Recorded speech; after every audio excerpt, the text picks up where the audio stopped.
Let's talk about something that affects us all, the environment we live in.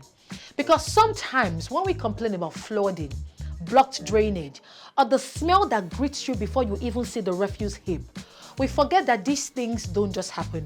There are systems behind it. And sometimes there are people cashing out from this chaos. Now, on Tuesday, the Lagos State Environmental Task Force carried out 2 major enforcement operations, and what they have covered might not shock you, but it should concern you. Now, according to the Commissioner for the Environment and Water Resources, Tokunbo Wahab, the task force received credible intelligence that the Orile underbridge area had been hijacked, not by developers or traders, but by hoodlums who had allegedly turned illegal waste dumping into a money-making venture. So here's how it worked. Cart pushers already operating illegally by dumping refuse indiscriminately were reportedly paying these individuals for permission to dump waste under the bridge.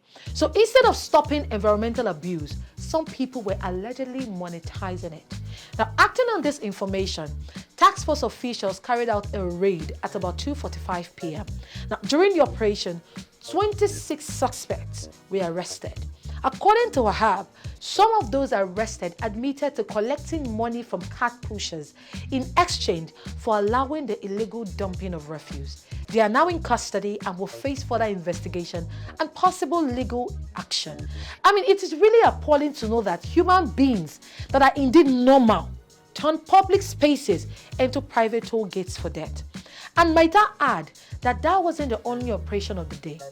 Earlier that same morning, around 8 a.m., the agency intensified its urban regeneration exercise along the coastal road.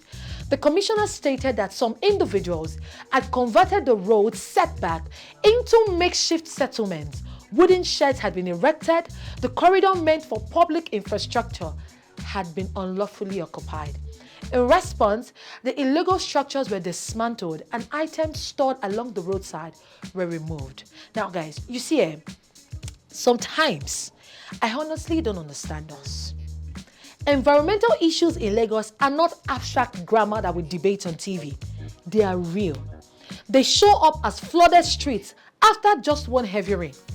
They show up as traffic made worse because drainage systems are blocked with refuse. They show up as health risk in the very communities we live in.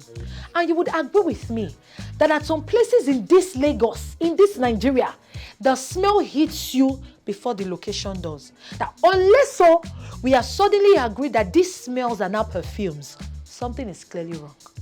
There are parts of Lagos you pass through and you instinctively hold your breath. That shouldn't be normal now.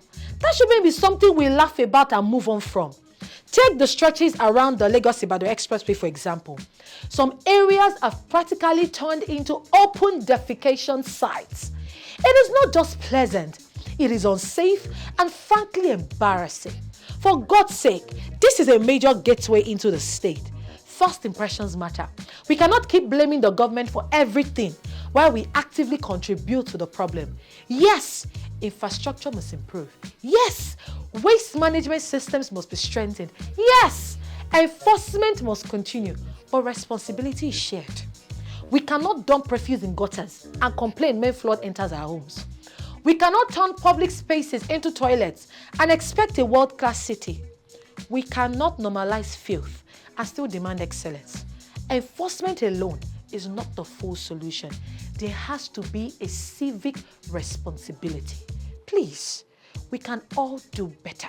Now, what are your thoughts on this? Let's discuss in the comment section below. And that's all for this week on So This Happened. I'm Margaret Osazua. Thanks for watching. And don't forget to like, share, and subscribe for more of what's buzzing online. See you next time. Bye.